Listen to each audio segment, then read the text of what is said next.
Thank you for joining us at SafePath as we discuss the Easy Edge transition ramp. SafePath first created the recycled transition for the building industry and received its U.S. patent for this product back in 1997. We're going to today talk a little bit about the Easy Edge and some of the transition ramps that we manufacture. Get the screen right here. We manufacture multiple building product lines for transition and barrier removal, including landings, thresholds, curb ramps, other specialized plastic transitions, and reducers for the flooring industry.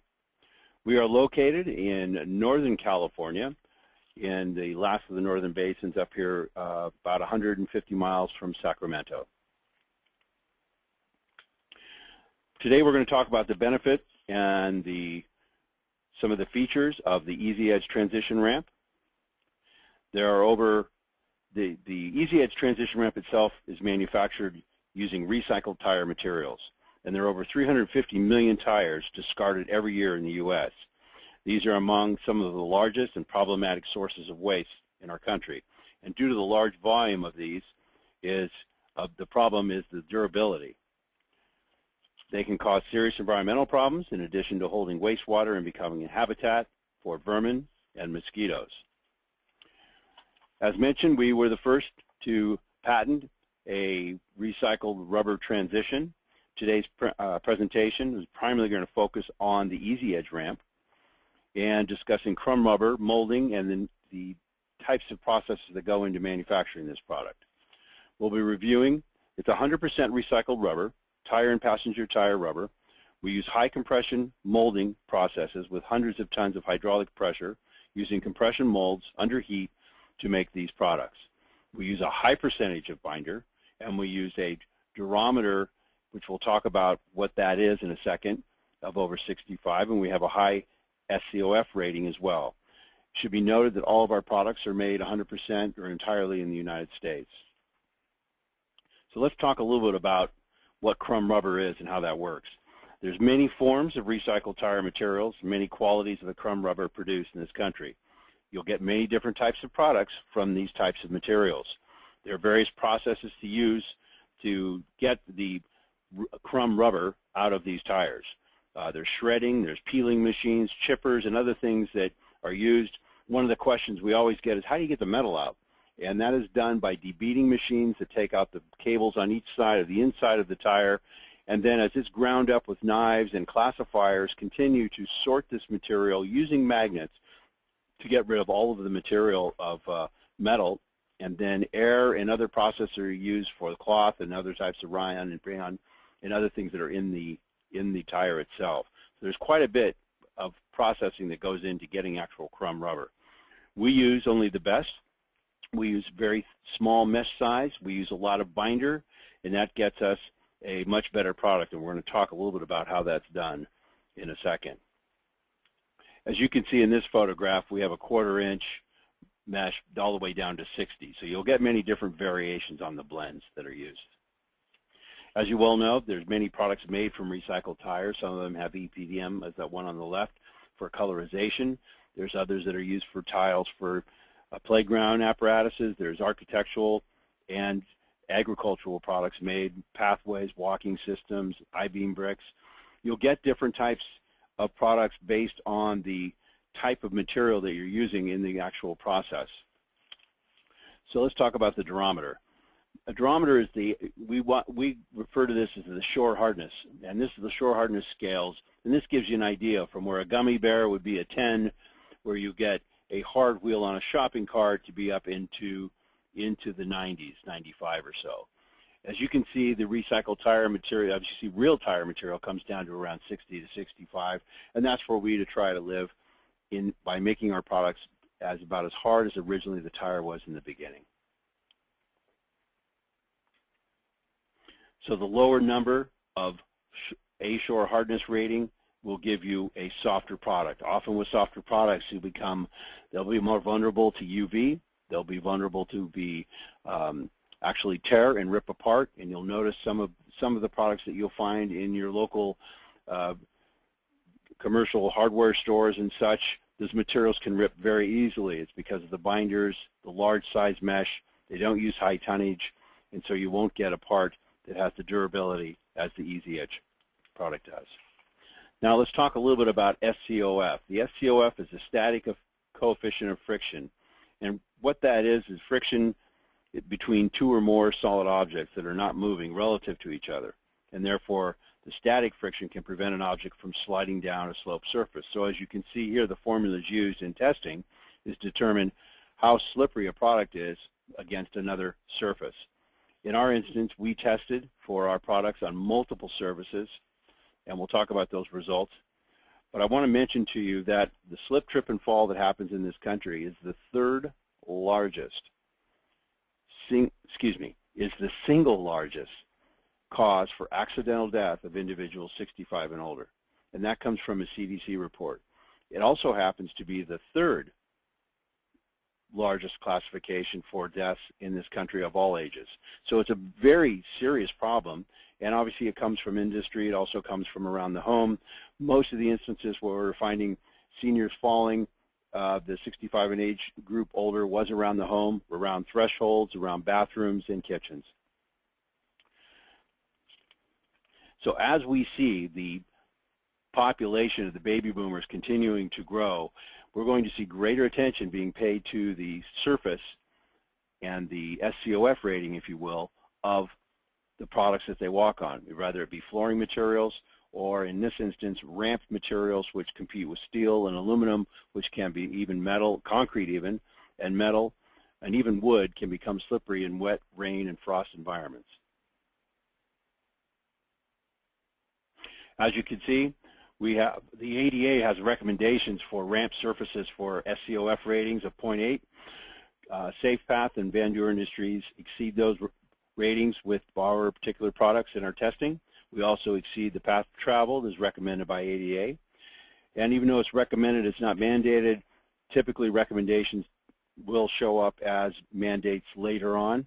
And then the OSHA is a requirement on walking surfaces, and we exceed those comparative to other products. Now, our transitions and our flat stock materials have been tested.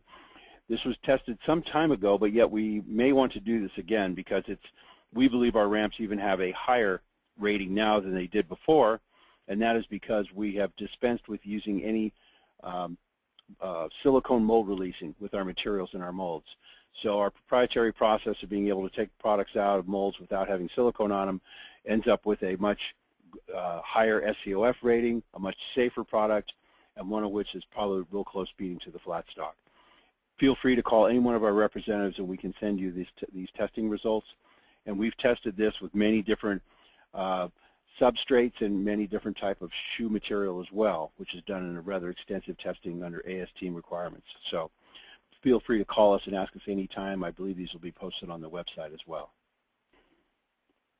The new Easy Edge Transition catalog has been recently produced, and we are excited about it and to offer it to you and to your customers so that they can have one of the first catalogs that actually shows the product in application.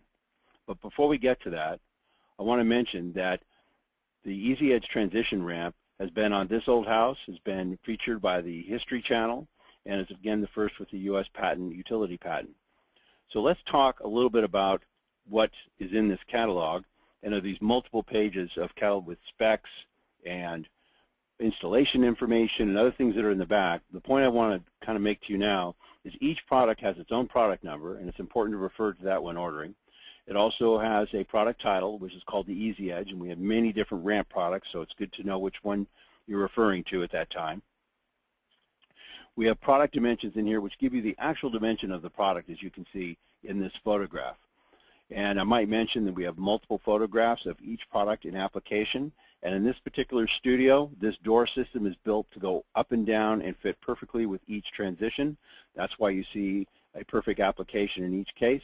So you don't have to guess what the threshold height's going to look like. Moreover, you don't have to guess what the product's going to look like when arriving. We also have product and actual ship weights, very helpful for the shipping, determining costing for that. We have the UPC codes. Those are all distinct and unique to each product, and you can use those for referencing as well. We also have carton size and classification of product for freight.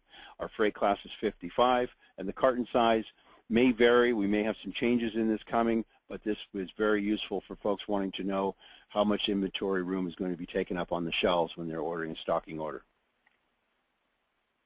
We also have a CAD drawing of every product. So in addition to the photographs, we also have a CAD drawing of two-dimensionally that shows exactly what the product looks like in its size and dimensions, as well as the photographs. This is probably the most complete, comprehensive catalog for ramp products we've ever seen, primarily because the customer will know what they're ordering prior to getting it, unlike other products where they show one picture of a large ramp and then customers order based off a schedule, and they don't really get to see exactly what they're ordering or make that informed choice. We've removed that dilemma and feel we offer the ultimate in information for choosing a product. Now we're going to have a conversation that happens all the time, and that is, what's the difference between 1 and 12 and 8.33%, and why does that matter in ramps and transitions, and what is that being used for?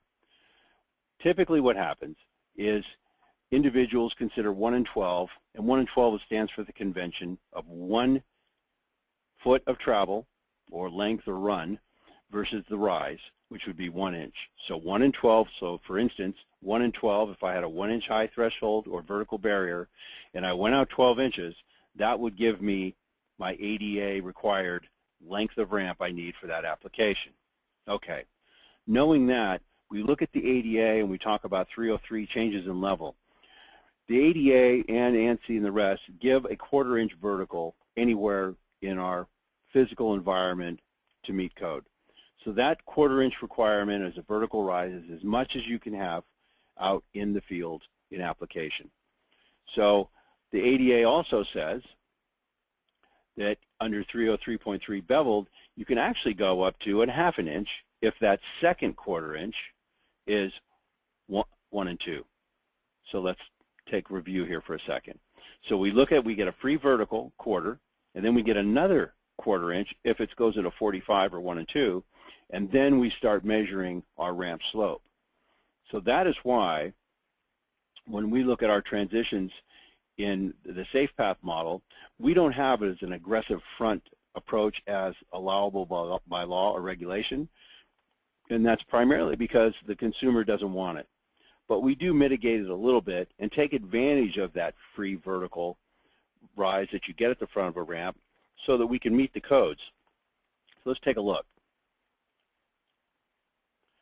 As you look at this ruler and you see the X on this photograph, that is if that ramp was able to extend all the way out to a very, very thin part. Well, we don't do that for a couple of reasons. One of which, it wouldn't be a good product. It would be too thin. It would probably tear up and break at that point. So we don't take the allowed amount of height, but we do stop at a roll 3/16 and roll out farther with the 1 and 12 measurement. So 1 and 12, using that phrase 1 and 12, so when somebody sees a ramp that's 1 1/4 inches high and is 12 inches wide, they automatically think it's not meeting code.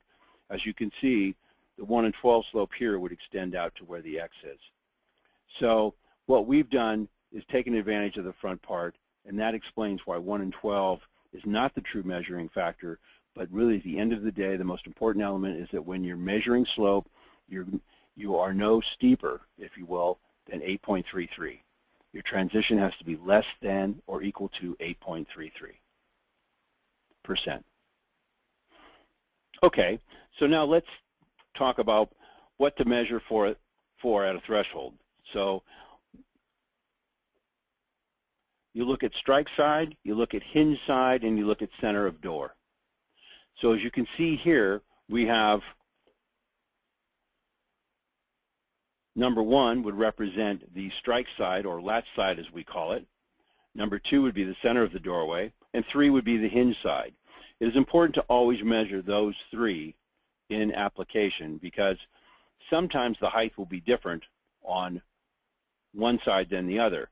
And the idea is you always want to target for the lowest height in that threshold set.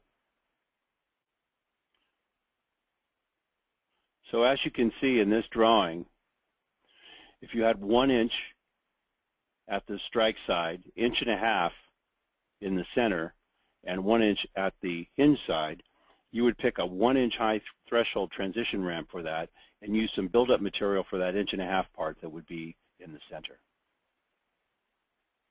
Now let's take a look at some examples of markets for the Easy Edge ramp product. These would include door hardware shops. This would include senior housing projects in your area. This could include guest homes, rest homes, skilled nursing facilities, most likely senior housing projects as well. They're catering to the aging population, the aging in place. We'd also look at local building departments, being aware of products, selling them in your area. Glass and window companies are also been very successful in that they come across a lot of times door thresholds and storefronts that require modification. We have local flooring companies, and those would be all the ways from residential and well as commercial. We also have public and charter schools. They're often in needs for compliance products in their local jurisdictions. Municipalities are always in need for certain barrier removal products. Federal housing projects, Section 8, all of those that require even organizations that have federal funding dollars that are looking at housing projects would all be something subject in your area to be able to talk to and let them know about the products that are available. The Veterans Affairs is another one, local veteran offices all throughout the country. Property management companies, which are literally dozens and hundreds in certain jurisdictions. There are just many of those companies, excuse me, that require ADA and code compliant products for their residents that are living in place. They're good tenants, they want to keep them, and because they happen to go into a wheelchair or have a disability at some point, they'd want to be able to offer these products at an affordable price so they could stay in their residences. We have self-storage businesses, and those are those self-storage companies where you go in and store products, store your valuables off-site. 5% of those, all of those, out of, let's say you have one with 100, 5 of the units would have to have ramps in front of it for wheelchair access. Then you have hospital discharge planners as well as another area in which social workers and discharge planners are aware of products. Specific DME target them, but also they're often in need of someone that can actually provide them ramps or transitions for their homes, and contacting them and having you being on the list is an important element if you're providing those types of services. Okay, for the last part, we're going to talk a little bit about how to cut your ramp and threshold and install it. And one of the ways to do is always put a mark line here. I've used a very bright, wide pen to demonstrate this, but it's always good to have a line to know where you're cutting. And for this kind of display, we'll say that we're cutting out this part of the material because a piece of molding or material is in the way of having this ramp fit flush to the threshold. So this would be a scribe measurement, measured it, then using a sharp razor knife, be able to cut along. I use a guide oftentimes with a square so that I protect my hands, but also protect the cut of the blade so it becomes it's perfect. And then always keep your blade sharp. That's a good way to, you'll go through a couple blades on cutting a ramp, but it's important to do so. Whoops. When you're cutting, you pull the material away from you. I don't know, I've said this before, I've never trimmed a deer, but I'm assuming that's, or dress a deer rather, I'm assuming that's how you do it. You're pulling material away as you cut, and then obviously use the right eye goggles and safety equipment when doing it, but it's important to pull that material away so that you can cut away at it. And the only thing that's really important at this point is the first cut. After that, it's pretty hard to screw up. So as you can tell in the example on the upper left-hand corner here, that when you're cutting with a blade, you're cutting, make sure you do like a back bevel. And if you do that, that part is going to fit perfectly against any structure as long as it's not bulging out underneath, as long as the structure is vertical. That's going to fit perfectly. So that's why you cut a little bit more out. You're not losing any integrity of the transition. You're just making it a perfect fit. And as you can tell here with the back bevel, you can see that you have a little bit of bulge here. That would stick up and stick out and push this material away from the molding that you were trying to fit it to, whereas with a little back bevel in here, that will fit perfectly. When you're gluing down the transition, dry fit it first, make sure everything's fitting. If you have any shim material to use it then, and get it set as you are going to adhere it. Then you use tape to go around the edge, and I'll show you why. When the tape goes down, then you put down your adhesive, and you'll notice that front edge of that adhesive is close to that end of the tape. This is the critical part for all transitions to stay in their place forever, and that is getting adhesive down to that front end. You can put weight on it, but push it down with your fingers when you're putting that ramp down so that that adhesive may even squeeze out a little bit and come onto the tape. Once that is dry, you take a razor knife, cut it, pull the tape up. You've got a good clean substrate, and at the same time, you've got a ramp that is not going to move in its settings, not even in freeze thaw. When adhesive is not applied at the front of the transition, oftentimes contaminants will get in there, dirt, oil, water, whatever might happen, and will continue to start lift that material up. And so it has no protection if it has no adhesive at the front end. Here you see some photographs of some of our transitions used in application with successful, happy customers. And we thank you for listening today for part 1 of the Easy Edge transition product line. If you have any questions, please feel free to call our offices at any time at 1-800-497-2003, and I thank you for your time.